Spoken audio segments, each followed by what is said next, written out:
Welcome to the Slop Temple. We pray this video helps. In this video, I will show how to make a delicious custard recipe. First, let's gather our essential ingredients. You'll need 4 large egg yolks, half a cup of granulated sugar, and 2 cups of whole milk. Don't forget 1 teaspoon of pure vanilla extract and just a small pinch of salt to enhance the flavors. Having everything ready and at room temperature will make the process much smoother and ensure a perfectly creamy custard. Now, let's get mixing.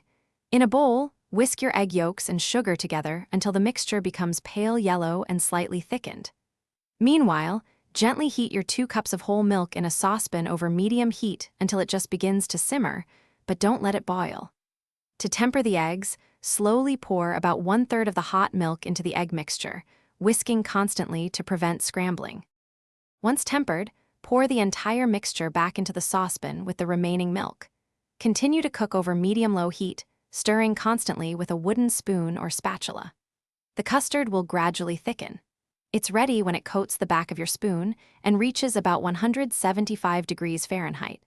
Immediately strain the hot custard through a fine mesh sieve into a clean bowl to remove any small lumps and ensure a silky smooth texture. To prevent a skin from forming, press plastic wrap directly onto the surface of your warm custard. This step is crucial for maintaining that lovely smooth texture. Now, place the bowl in the refrigerator and chill for at least 4 hours, or preferably overnight, until it's completely set and cold.